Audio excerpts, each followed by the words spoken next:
Columbia Network takes pride in presenting Orson Welles and the Mercury Theater on the air in the fourth broadcast of a unique new series dramatizing famous narratives by great authors. This is the first time that a complete theatrical producing company has been brought to radio, and the Columbia Network again welcomes Mr. Welles and his associates to its own stations and to the stations of the Canadian Broadcasting Corporation, coast to coast. Every week, Orson Welles invites our listeners to suggest their favorite titles. And tonight, the Mercury Theater on the Air presents 39 Steps by John Buchan, with Orson Welles as Richard Hannay and Marmaduke Jopley. Here is Orson Welles. Good evening, ladies and gentlemen. I cannot divulge the full name of the author of the 39 Steps. 7 university degrees and a title make him a gentleman and a scholar, and also practically unpronounceable. But I think you'd like to know, if you didn't, that it is the present Governor-General of the Dominion of Canada and first Baron of Tweedsmuir who perpetrated this tall and shamelessly exciting spy story about high doings in Scotland. Lord Tweedsmuir, who in private life is a publisher, is himself very properly a Scotsman who regards the sensational diversity of his responsibilities with the special calm of his nation. I regard my business, he says, as my profession, writing as my amusement, and politics as my duty.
What's your name?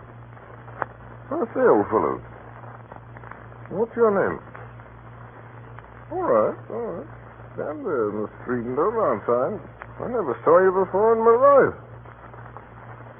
Birdie with a yellow bill hopped upon my window. So, good night. I say good night, old fella. Hey, you're the bowler. You're the bowler hat. Good night. Got this shining head and said, oh, the door's open. Hannay, Richard Hannay. 2C. Richard Hannay, 2C, Richard Hannay, 2C, 2C, 2C. Richard Hannay, wake up. Wake up, it's Marmaduke, good old Marmaduke. Marmaduke the early worm. Wake up, going to Scotland on the love of the shooting, good old shooting. Sorry, fishing, good old fishing. I can early start. I say, Hannay.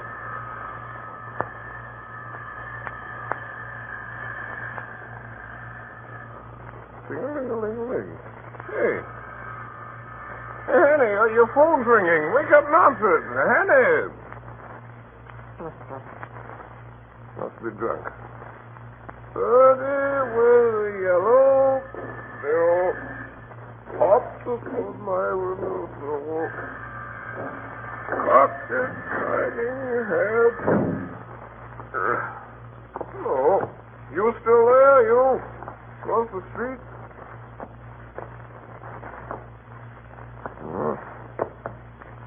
You're a stranger. I don't know you. And I don't know what you're doing here in the middle of the street, and I ought to tell you this. Do you know what I saw up there in flat 2C? A woman. Just stand there in a bowler hat. If he'll trouble you. You a bill collector? No. Don't stutter. Speak up. Well, I'll tell you what I saw. I saw an old lady in a tippet just sitting there. All right, through the keyhole. I'm not ashamed. I looked through the keyhole, and there was this old lady sitting in a chair in Richard Hanley's apartment. You know what? Her wig was crooked. Yes, sir. And the phone kept ringing. And she didn't answer it. She just sat there. With her eyes open.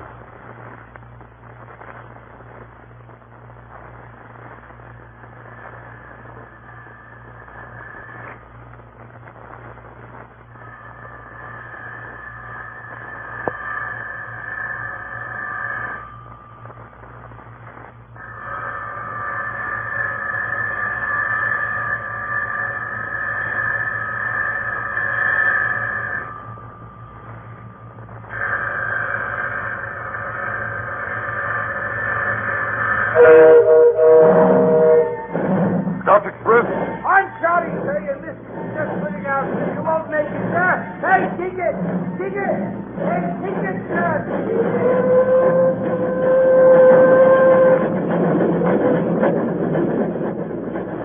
Ticket! Them things get stopped. All change to Lock Maven. Get good break, drinks and candy, get away. Lock Maven. Ticket, sir. Here. Thank you. Ticket. Good. Good bit. Change it now, Beetle. Yeah. What's into the safe? What does it sound like? I'm like a dog. Is that a dog you got there? He's a dog. Old dogs, domestic animals, traveling passenger accommodations, Great Northern Railway, Blue Search, Amazon, Risk and Arbiter. Change it now, Beetle. Did you claim it? Come on, Charlie. Off to the leaf now. Here you are, sir. Cretan. What in the knob? How old are you, Sonny? Charlie, 7. Just turned 7, ain't you, Charlie? You're a big boy, Charlie, for your age. 3 times run the knob. Did it? Thank you. They do sprout up, don't they? Mind the lollipop now, Charlie. Did it? I'm sorry. I haven't got one. Here now. What is this? Sorry, I didn't have time. I had to run to make it. Oh, what's it? Where to? Where Uh, to? Newton Stewart. 8 and 14. Here you are. 8 and 14 and a 10 and 6 penalty for begging to ticket while in France. Aren't you all set? Thank you. Here, stow it, Joe. I can't see why passengers have to put up with that sort of thing. And the leash now, mind, or out he goes. Ticket? Now then, Charlie. Now then. Don't give your lollipop to the doggy. Trains are overcrowded as it is without bringing in a lot of smelly brutes, I must say. Excuse me, sir, while I open the window. Very well. Some people are never satisfied. Never you mind, Charlie. The dog is man's truest friend. Never mind what anybody may say. All right, lady, all right. I consider myself ticked off. And always remember, Charlie, that a man who doesn't like a dog is no friend of yours. You can be sure that Richard Annie didn't keep a dog. Not in The Murderer. No man as would do in a poor old lady through the art in his flat would keep a dog. No, Charlie. Curious case, that Portland Place murder affair, isn't it, sir? I'm glad about it. You know, I'm always interested in a good murder. Here we are, sir. The Guardian Chronicle, special edition. I haven't seen this one myself yet. Shocking occurrence in Portland Square. Milkman's story. Annie disappears. Seen her since Pancras. Oh, here's out one. Now look at this, sir. Yes? There's reason to believe that the suspect, Richard Annie, is headed north of the Tweed. Scotland Yard is searching all Great Northern trains. I say, Great Northern? Why, that's us. Oh, shut your gab. What are you trying to do? Frighten the kiddie? All right, lady. Sorry. It may be he's sitting here the new, in this very compartment among us, and the blood of the slain not dry on his hands. Well, we'll soon settle that. Here it is. Middle-height, hair brown, eyes blue, mustache, about 35, wearing a grey tweed suit. Let's look at his picture now. Here it is. Go to page 17. Stop there! Here he goes, running! Getting to the hill. Yeah, what's going on here? Who pulled that emergency brake? Was it one of you? It was him. Jumped and grabbed it. Threw it out of the window. I knew it was him. Who are you talking about? Hurry up, man. Call down the line and I'll give you the slip. Who? The murderer! Mr. Richard Hanley. Get away from that glass, Charlie. He was sitting right next to me. Come on, Charlie. Get away now. Or I'll give your nice lollipop to one of these gentlemen here.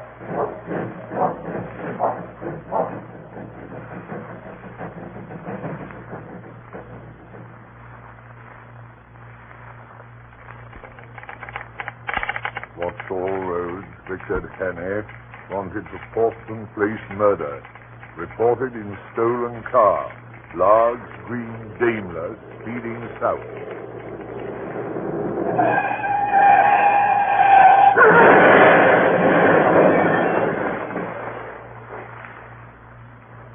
Scotch and soda, sir. Is that the best thing you can suggest, Sullivan, for a man who's barely escaped his life from a motor accident? Brandy and soda, sir. Drove right through the hedge, he did, Sullivan.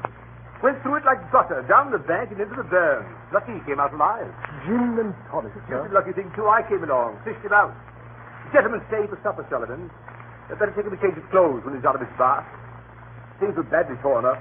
Not a pleasant thing to turn over 3 times a day with a Phaeton, Sullivan. He's done with his bath. I laid out the blue serge to Harry. Oh, good work, Sullivan. Tell cook there'll be 2 for supper. She has been so informed. There is still one question unsolved, Sir Harry. Yes, Sullivan.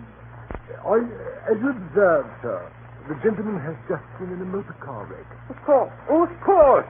Make it whiskey, Sullivan. Very good, sir. Oh, well, hello there. I say hello. You look better in that blue serge than I ever did, doesn't he, Sullivan? Yes, Sir Harry. You're staying to supper, old man, I hope. Sullivan tells me it's pleasant. My name is Parker.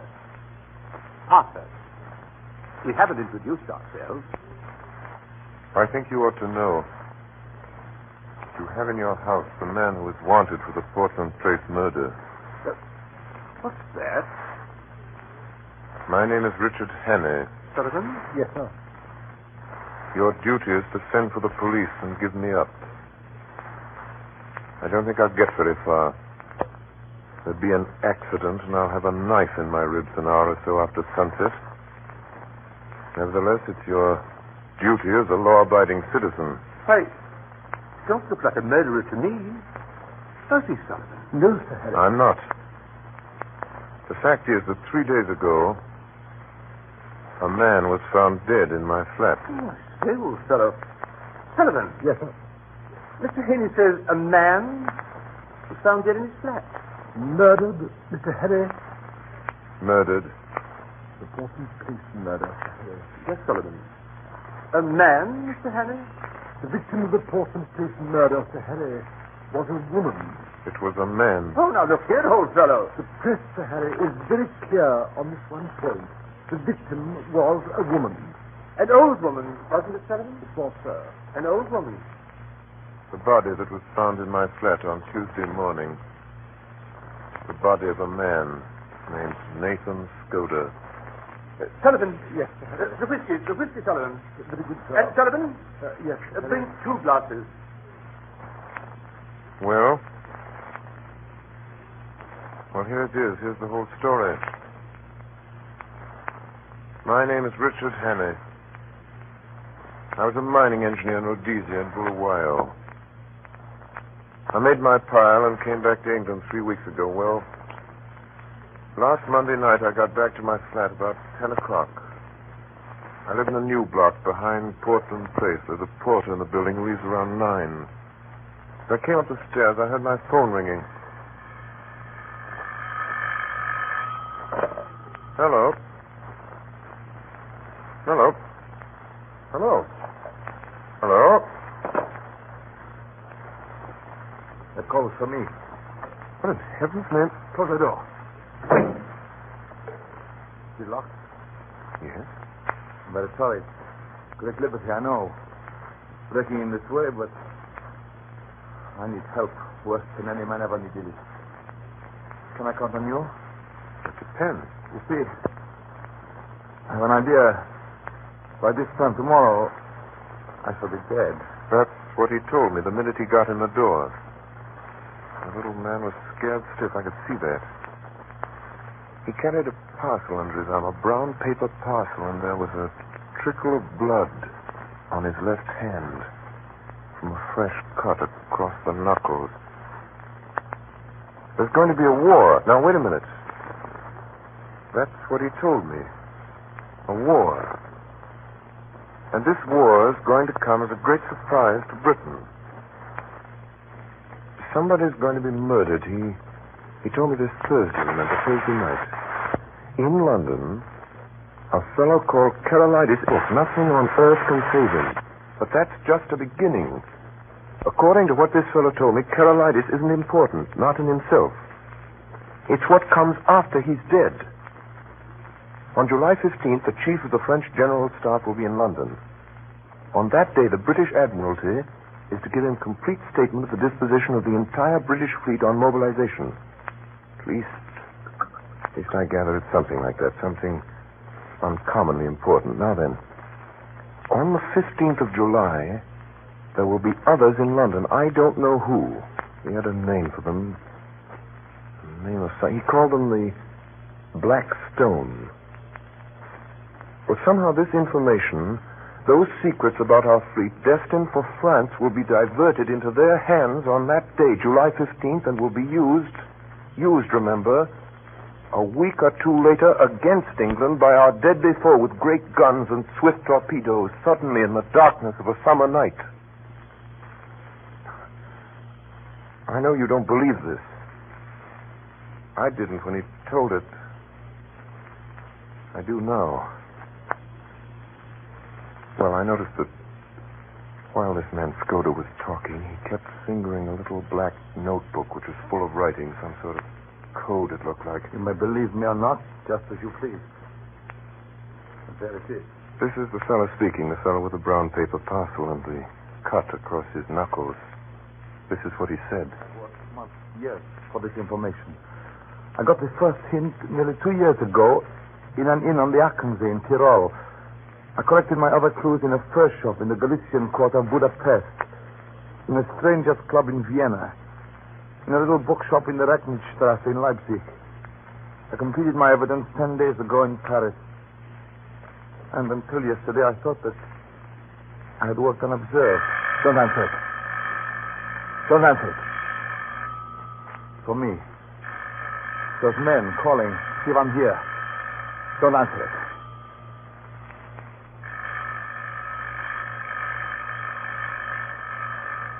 Here. Let me show you something. Will you please turn off the light? Yes? Come to the window. Look. Down there. Well, I looked. For a moment, I saw nothing but the deserted street below. Then I noticed a man in a bowler hat standing in a doorway across the street.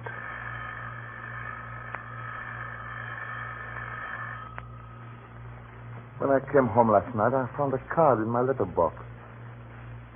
Here it is. The Black Stone. What's the Black Stone? That's the name. That's what they call themselves, these people. When I got that card, I knew that I had to die. Why don't you call the police? No, it's no use. These men followed me here. I'm bottled in this building as sure as a pickled herring. Well, that's why I'm telling you all these things tonight. If I fail, well, I should hate to leave this scene without leaving somebody behind to put up a fight.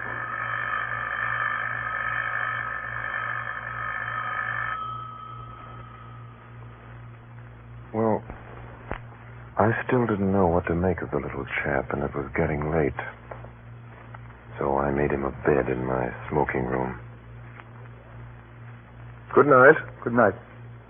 And in case I'm not here in the morning, I haven't the privilege of your name, sir, but let me tell you, you're a white man. Oh, I said before you go to bed, I'll thank you to lend me a razor.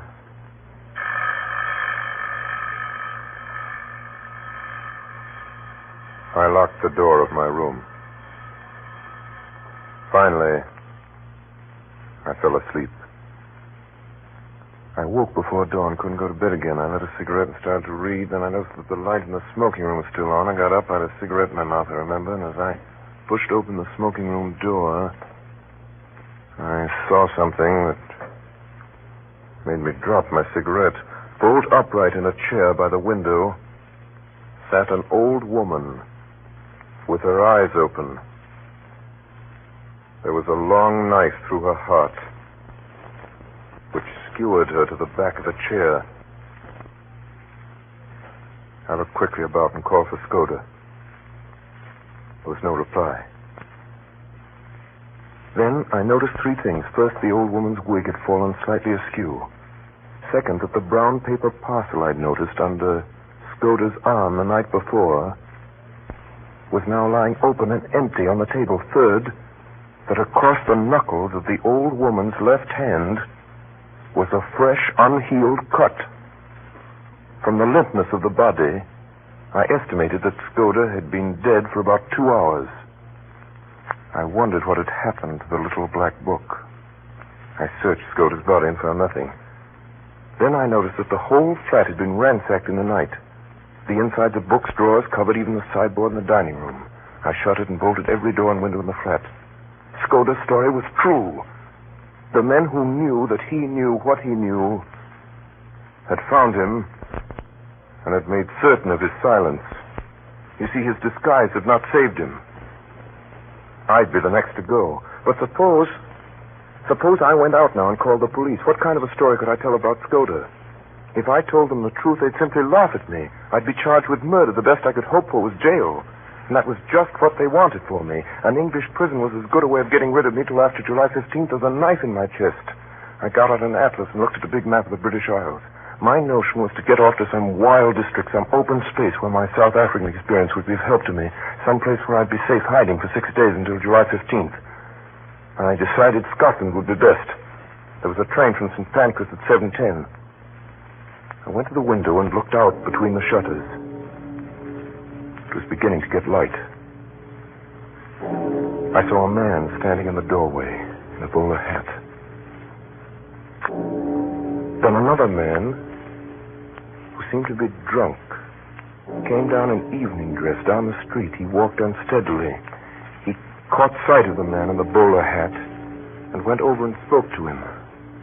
Then he crossed the street and came into the house. Good old Barbedew. Barbedew the early word. Wake up, going to Scotland. Remember? The shooting. Good old shooting. Oh, sorry, busy. Good old shooting. I'd like an early start. I say, Hannah.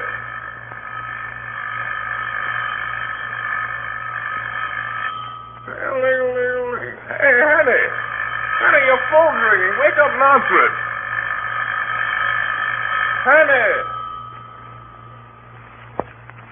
Must be drunk. Good evening, yellow bill. Up upon my window sill. Out its shining head.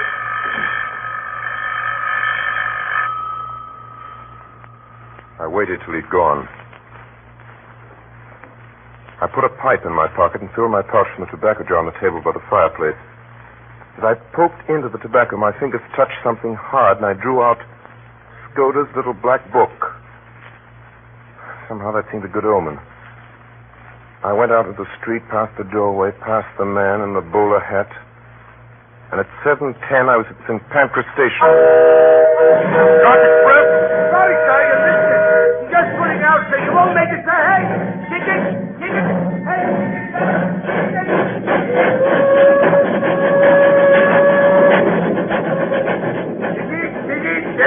Them freeze, next stop. Won't change the long pavement to Goodbury Creek to Candy Getaway. 10 hours later, between Dorby and Newton Stewart, I pulled the emergency cord and jumped off the train. Oh, stop it! There he goes running! The murderer!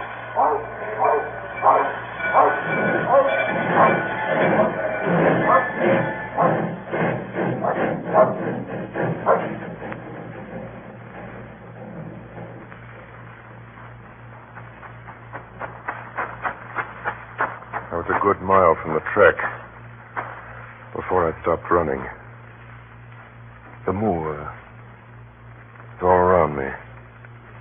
You couldn't have found a more peaceful landscape in the world, yet at that moment, for the first time in my life, I felt the terror of the hunted on me. It wasn't the police I was afraid of, but the others who knew that I knew Skoda's secret and dared not let me live. They had killed Skoda in my flat within a few yards of me. Now it was my turn, and I didn't even know what these men looked like. I wish I'd listened more carefully to what Skoda had said about them. I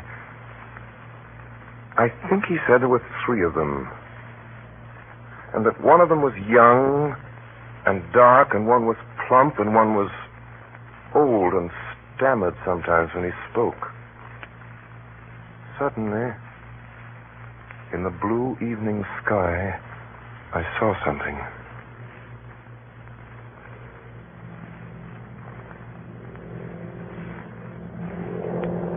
Low down in the south, a monoplane was climbing into the heavens. I was as certain as if I'd been told that that aeroplane was looking for me.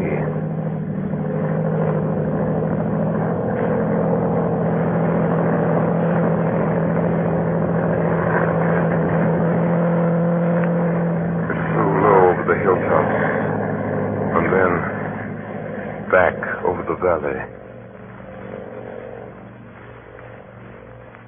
I started to run. I ran till the sweat blinded my eyes. I ran most of the night, keeping always south in the direction of the hills. And as the mists cleared before the sun, I found myself in the central boss of a high upland country with glens falling away on every side.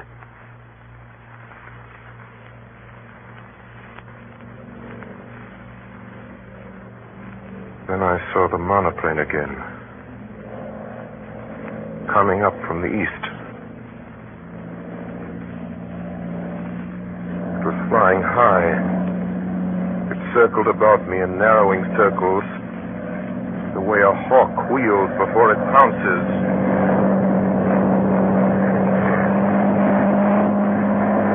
Now it was flying quite low.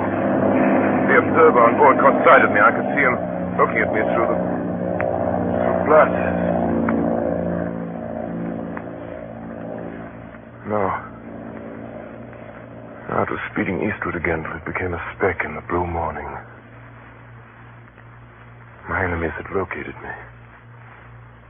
The next thing would be a cordon around me.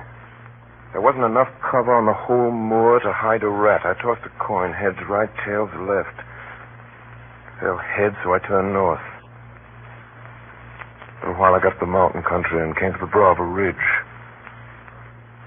Way down a slope a couple of miles away, several men were advancing like a row of beaters at a shoot.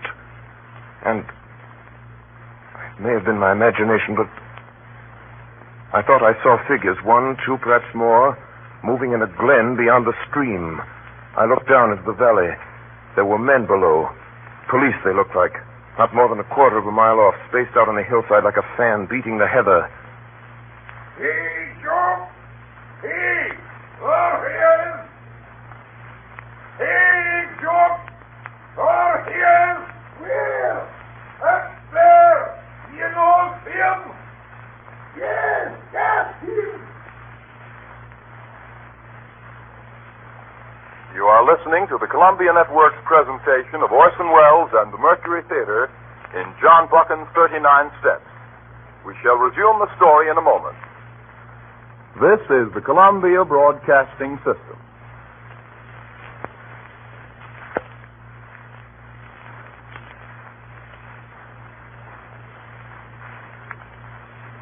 The Columbia Network is presenting 39 Steps by John Buchan. And now the Mercury Theater resumes the story with Orson Welles as Richard Hannay and Marmaduke Jopley. Hey, look! Look! There he is up there! We were playing hare and hounds, police and I. Soon it began to seem less of a game. The police had evidently called in the local herds of gamekeepers. These fellows were hefty men on the native heath. Looking back, I saw that Only 3 were following me. The others had fetched a circuit to cut me off. I crossed a burn and came out on a road which seemed to be kept with some care. A few 100 yards to my left, I saw the chimneys of a house smoking. There was a veranda in front of the house, and through the grass, I saw the face of an elderly gentleman meekly watching me.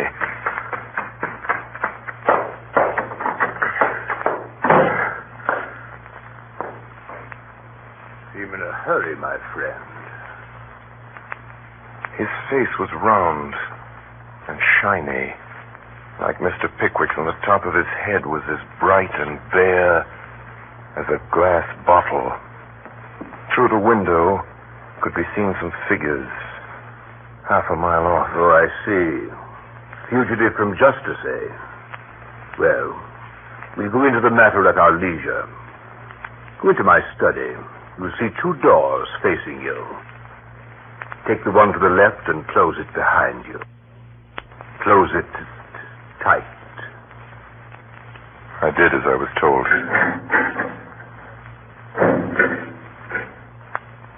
I was in a little dark chamber that smelled of chemicals. I wasn't any too happy. There was something about the old gentleman which rather terrified me. He'd been too easy and ready.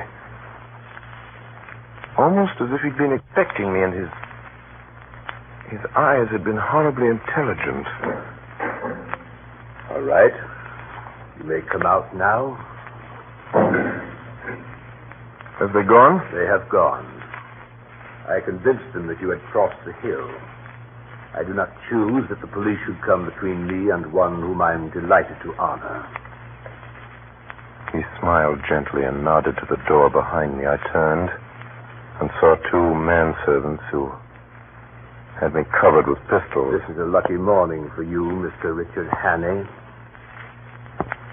Hey, what's going on here?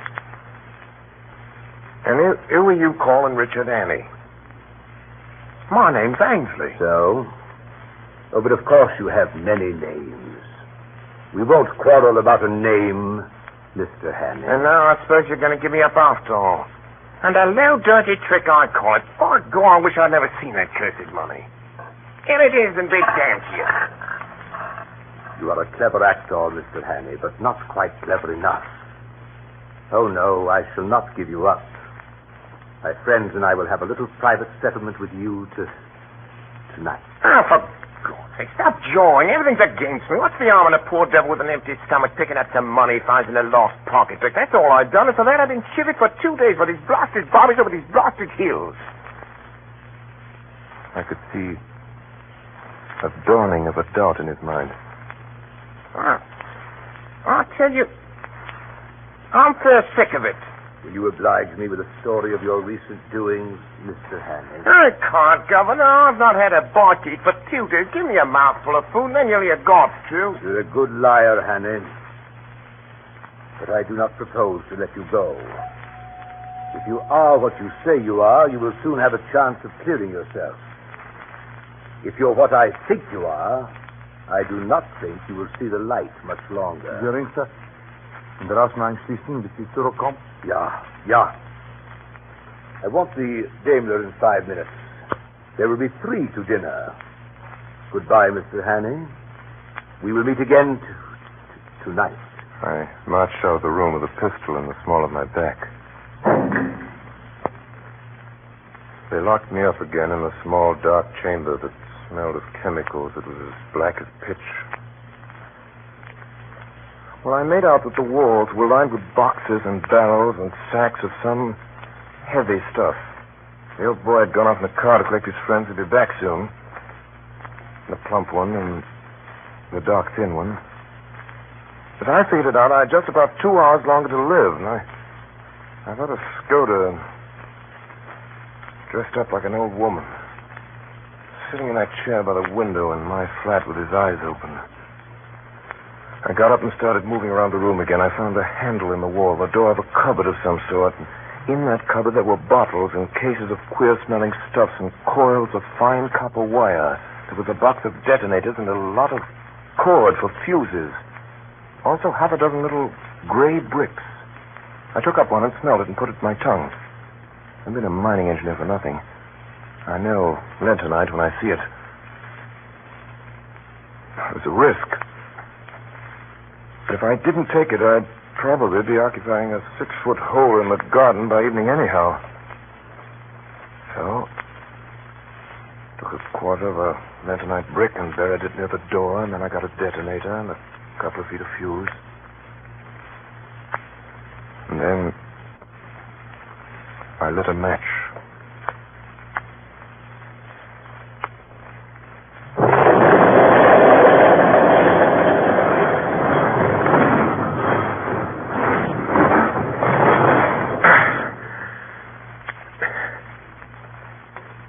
Something had hit my left shoulder. There was a poisonous yellow fog all around me. Somewhere behind me I felt fresh air. I started to run. I ran.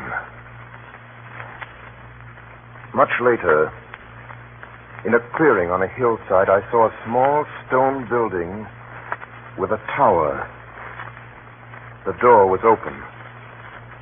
It was dark and cool inside. I staggered in and sat down on one of the benches. The pain in my shoulder was unbearable. Then I heard steps coming down the path. I found a small door in one corner and narrow stairs running up to the tower. I went up. Now, most of the top of this tower was taken up with bells. But there was a small ledge outside just wide enough to lie down on. I heard a man downstairs below me in the tower.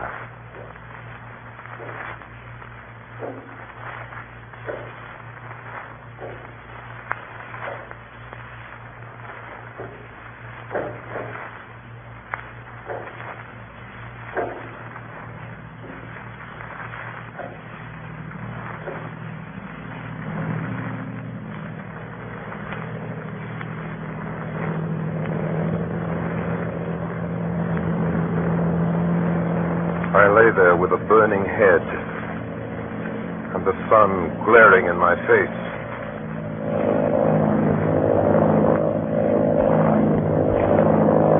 Right above me was the monoplane. They couldn't have missed me lying there on the open ledge. They knew where I was. Soon they'd come back for me. Suddenly, right under me,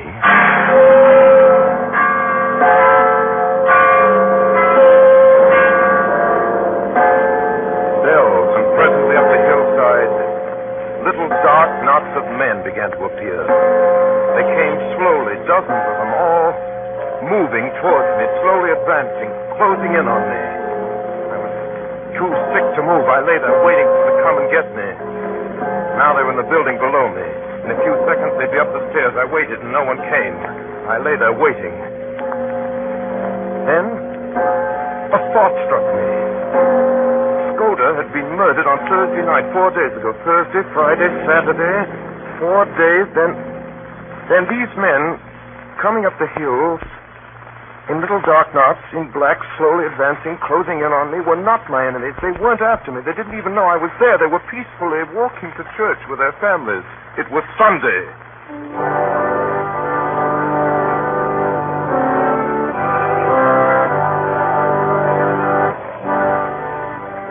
Presently, a large green open Daimler drove up.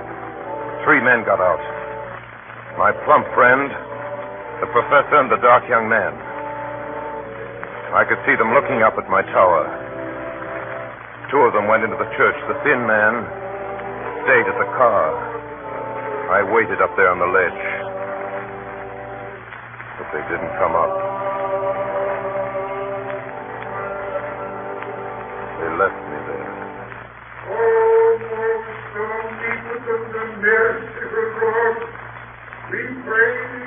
The service had just begun. That gave me about an hour. Now, there was an old iron drain pipe running along the corner of the tower. It didn't seem particularly solid. Besides, I was in full sight of the man in the car.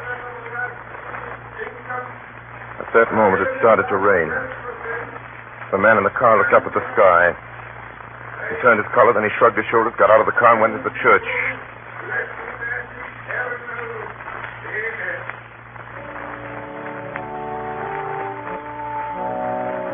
I started down the side of the tower.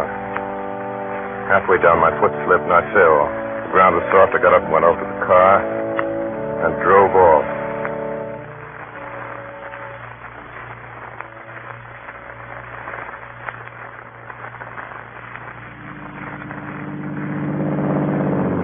I drove that dame up for all she was worth. It was risky driving with my right arm out of action. But I drove on south, downhill into the valley. The road was full of sharp curves and shiny under my headlights and very slippery.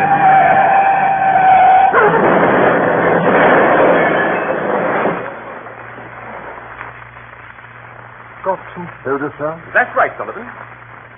Mr. Haney, I may talk like an ass most of the time, but I can size up a man. The whiskey, Sir Harry. Thanks, Sullivan. Pull it, will you? 2 stiff ones.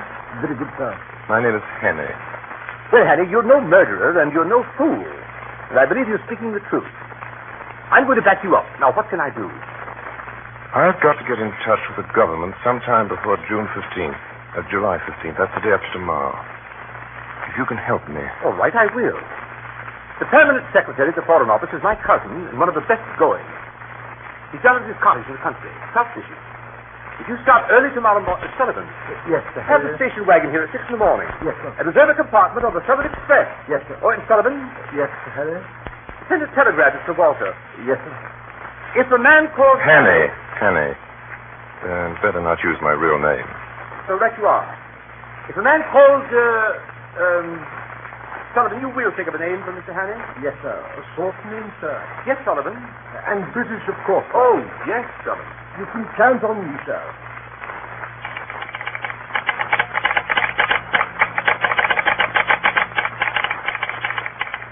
Sir Walter Bullivant, Kenneth near Arton's Well, Cambridgeshire. If a man called Tristan appears tomorrow, treat him kindly. He may tell you something that will wake you up. He will pass the word Blackstone and whistle Annie Laurie. Love, Harry.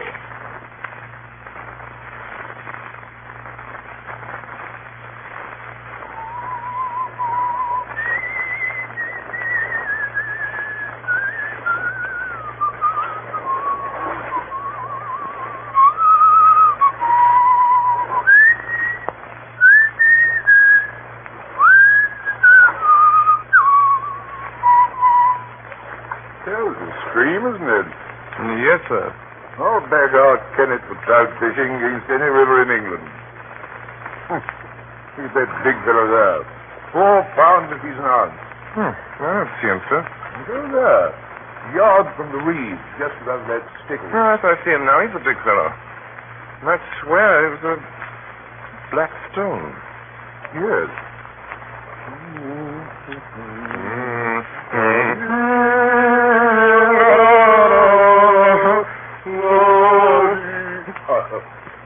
Tristan's name, isn't it? No, I mean to say, yes, sir. The wise conspirator knows his own name. You're Sir Walter. And? Now then, Mr. Henny. My cousin promised you'd tell me something that would wake me up. I'm ready. Oh, Mr. Henny, before we begin, I think I ought to tell you, I got a letter from Skoda this morning. Skoda? Yes. Skoda's been dead a week. It was written on the 8th, the day before he came to you. His letters usually took a week to reach me. They were sent undercover to Spain and then to Newcastle. What did he say? Great deal. Strange fellow, Skoda. He knew more international secrets than any secret service man in Europe. The trouble about him was he liked to play a lone hand. He'd never tell us all he knew. Besides, he was getting romantic. Blackstone. Sounds like a penny novelette. Sir Walter, is Carolitis in London? Yes. Been there for days. In his letter, did Skoda say anything about Premier Carolitis? Premier Carolitis? Skoda said that the 14th of July, today, Carolitis would be murdered. Carolitis murdered? Nonsense. There's no state in Europe, once came out of the way. Virtuous Carolitis is likely to outlive us all. I'm afraid Skoda went off the trail there. Yes, he spotted it. Telegram, Sir Walter. Just came through from London. Thanks. You excuse me, Mr. Henry? Chief, car, right away. Call the Foreign Office. Tell them I'm on my way up. Yes, sir. I apologize to the Shield, Scola. Carolides was shot dead this evening, a few minutes after 7.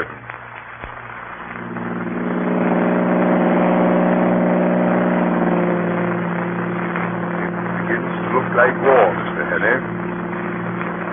What about our naval plans, Walter? You know what Skoda said about them? He said tomorrow, July 15th. We are taking no chances, Mr. Henney. General Dufour, Chief of the French General Staff, arrived in London at 5 today. He dines with the Prime Minister, and then he goes to the Foreign Office.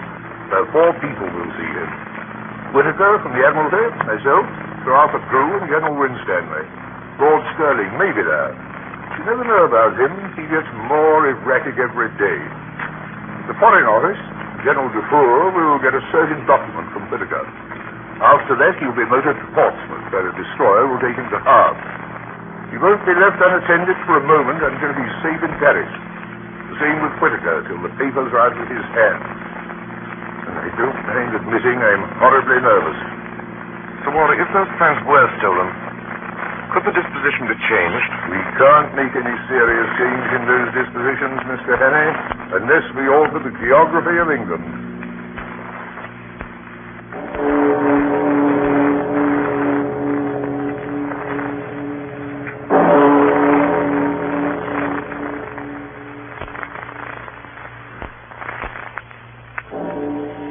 And now, gentlemen, that our meeting is over, I must ask you to give me a few minutes longer of your time. Gentlemen, I ask you to meet Mr. Henney. How do you do, Mr. Henney? General Dufour. Honored to meet you. Sir Arthur Drew. How do you do, sir? John Whittaker. How do you do, sir? General Winstanley. How do you do? Gentlemen, I've taken the highly unusual step of asking Mr. Henney to attend our meeting tonight because Mr. Henney is in possession of certain vital information which every one of us here... I'm sorry, Walter. I am a sick man. I'm going back to my bed where I belong.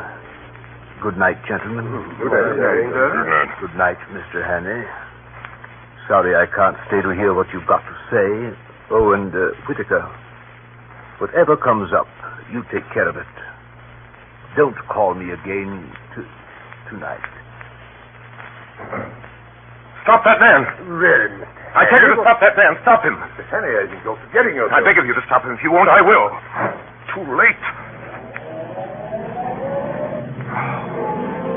Gentlemen, who do you think went through that door a minute ago? Lord Sterling. He did not. It was his living image, but it was not Lord Sterling. Oh, Lord. Gentlemen, have you ever known Lord Sterling to stammer? Stammer? Henney, have you gone out of your head? I tell you, gentlemen, that man who just went out was not Lord Sterling. It was someone who recognized me.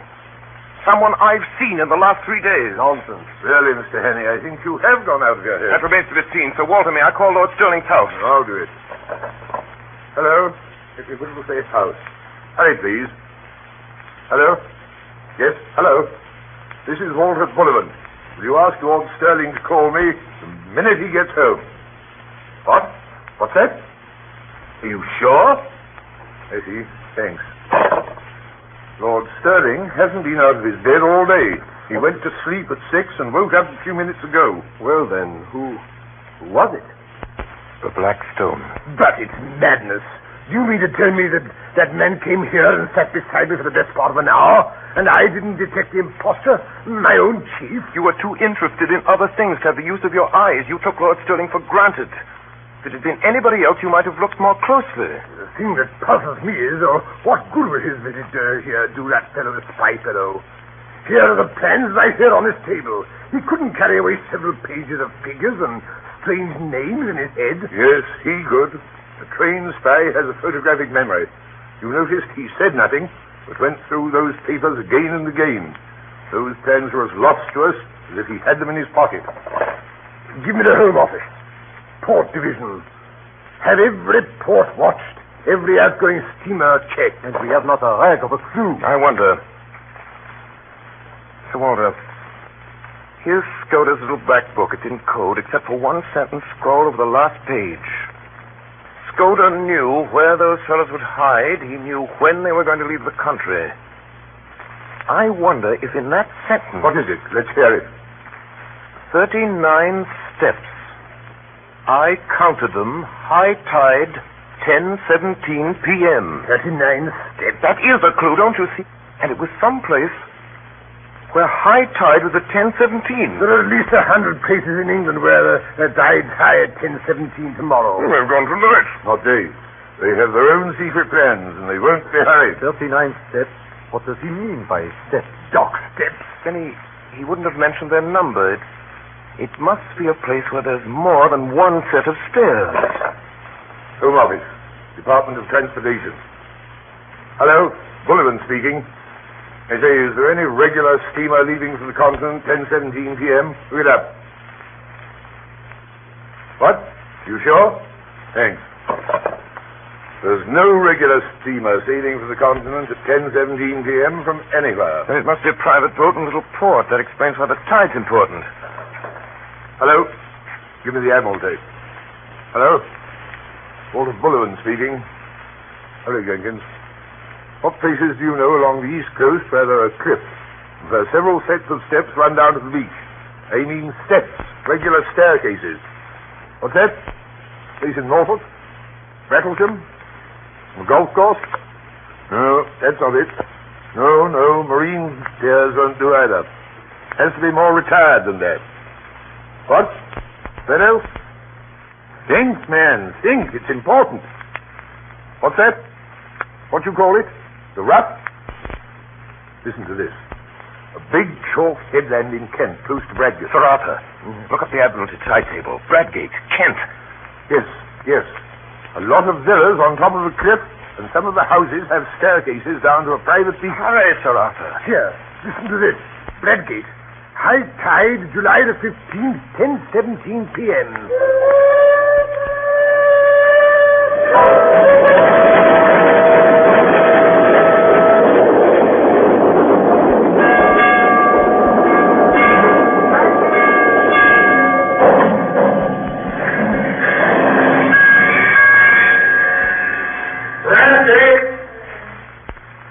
Bradgate, July 15th.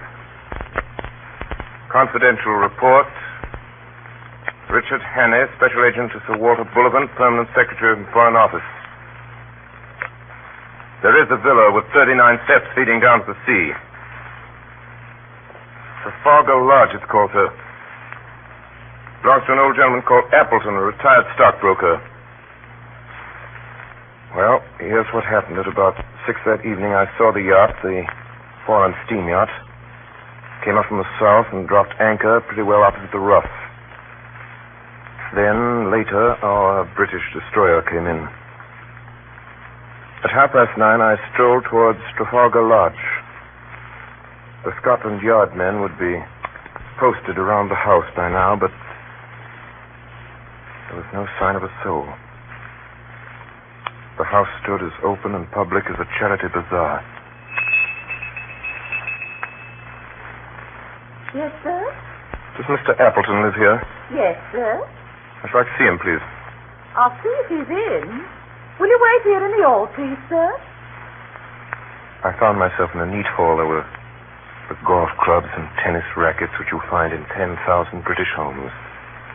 There was, grandfather clock ticking a barometer and a print of children winning the Grand National. What name shall I say, sir? Hannay. Will you come this way, please, sir? Mr. Hannay. The old man rose to meet me.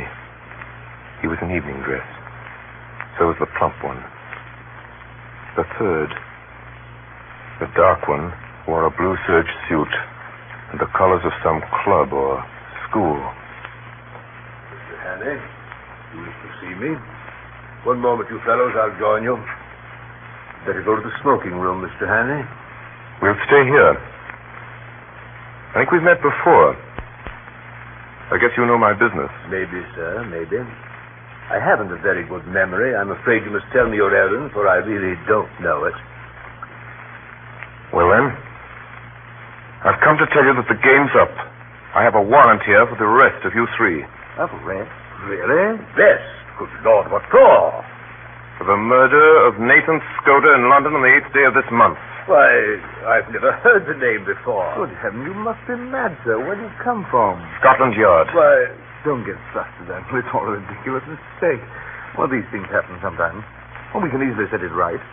I can show that I was out of the country on the 8th, and Bob was down here. You were in London, but of course you can explain what you were doing. Right, Percy. Of course, that's easy enough. The 8th, last Thursday. Why, that was the day after Agatha's wedding. Let me see, what was I doing? I came up in the morning from Woking and lunched at the club with Charlie Simons. Oh, yes, then I dined at the City Hall, I remember.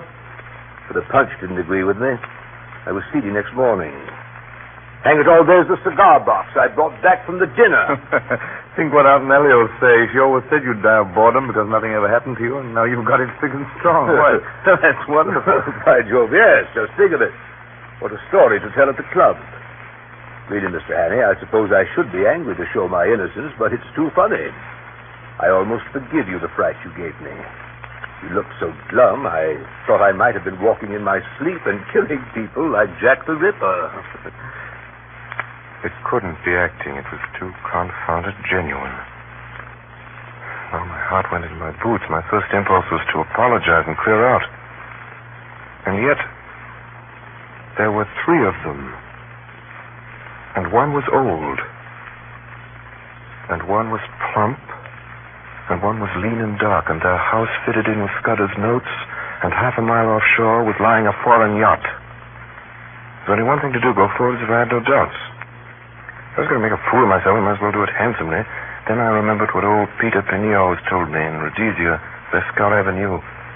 He told me once, talking about disguises, that barring certainties like fingerprints, mere physical traits are of very little importance. If a man really knows his business, well, he laughed at things like dyed hair and false beards and such childish follies. If a man really knew his business, if you're playing a part, you'll never keep it up unless you convince yourself that you really are the man you're pretending to be. So I walked to the door and switched on the electric light. And the sudden glare made them blink, and I stood scanning the 3 faces while I made nothing of it. One was old and bald, one was stout, one was dark and thin. That's all I could tell. Perhaps they were the 3 men who had hunted me in Scotland. Perhaps they weren't. There was a silver cigarette box on the table beside me, and I saw that it had been won by Percy Appleton, Esquire, for St. Bede's Club in a golf tournament. Well, are you reassured by your scrutiny? I make no complaint, but you see how annoying it must be to respectable people. Are you going to drop it? No. Oh, Lord, this is a bit too thick. Do you propose to march us off to the police station? I have the right to ask to see your warrant, you know, but I don't wish to cast any aspersions upon you, sir. You're only doing your duty, but you will admit it's horribly awkward. What do you propose to do? Well, I vote we have a game of billiards. It will give Mr. Hannay time to think things over and show him there's no ill feeling. Do you play, sir? Yes, I play. Billiard room is downstairs, Mr. Hannay. Why don't you 2 start? We'll finish our cigars and come down later. Oh. We went to the billiard room. Choose your cue, sir. Thanks. Plain or spot, sir? Spot. Short? Thanks. How about a few practice shots? Good work, Mr. Hannay. I'm afraid you're in for a licking, Bob. Should we start? Who'll begin? Or should we talk? What are you playing for? Shilling a game? It's all right. Heads or tails, Mr. Hannay? Heads. Heads it is. You begin. Will you mark for us, Percy? I do. 7. That was a near one. Rough luck. 5. 8. That's all. All right, Mr. Hannay. 5. That's 13. 17. Good work. Stop at 17. Percy, look at the time. You'd better think about catching your train. Yes, Percy's got to go to town tonight. I'm afraid you must put off your journey. Oh, dash it all, Hannay. I thought you'd drop that, but I've simply got to go. You can have my address, and you can have any security you like. No, you must stay. It was 5 minutes after 10. In 12 minutes, it would be high tide. Through the window, I could see the lights of the foreign yacht offshore. Bail for my nephew. That ought to content you, Mr. Hannay. Was it my fancy, or did I detect some halt in the smoothness of that voice? And then I thought of something. Mr. Appleton, when does your nephew have to be in London? Tonight. Did you say you would go bail for him, Mr. Appleton? Yes, I told you I would. Well, then, perhaps if I could arrange to call Scotland Yard early in the morning... No, Mr. Hannay. It simply has to be tonight. Then I knew who he was. Run! Come on! The young dark man leaped from the window. He threw it over the low fence and down the steps before a hand could reach him. Someone switched on the light. The plump one was lying crumpled in a heap. They'd got handcuffs on the old man. He's safe. You can't follow him in time. He's gone on the yacht. He has triumphed. The Black Stone has triumphed. I hope he'll bear his triumph well, Mr. Appleton. I ought to tell you that your yacht for the last 2 hours has been in our hands.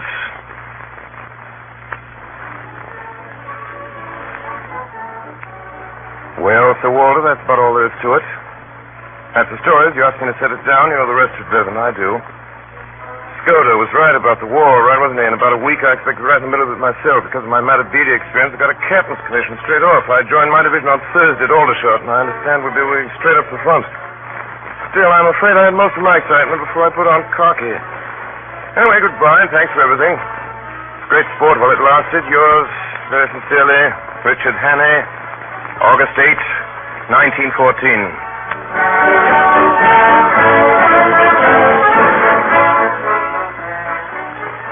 Tonight, the Columbia Network has brought you Orson Welles and the Mercury Theater on the Air in 39 Steps by John Buchan. We now present the star and director of these broadcasts, who tonight played Richard Hannay, Orson Welles. Ladies and gentlemen, if you missed Madeline Carroll in our SAG version of 39 Steps, the young lady in the movie, in common with almost everything else in that movie, was the child of its director's own unparalleled and unpredictable fancy. If you missed anything, you must blame Mr. Alfred Hitchcock. If you were surprised by anything, you must blame us. Well, next week, the Mercury Theater, by way of an experiment, attempts a radio anthology of short stories. Until then, good night, everybody, goodbye, and see you next week.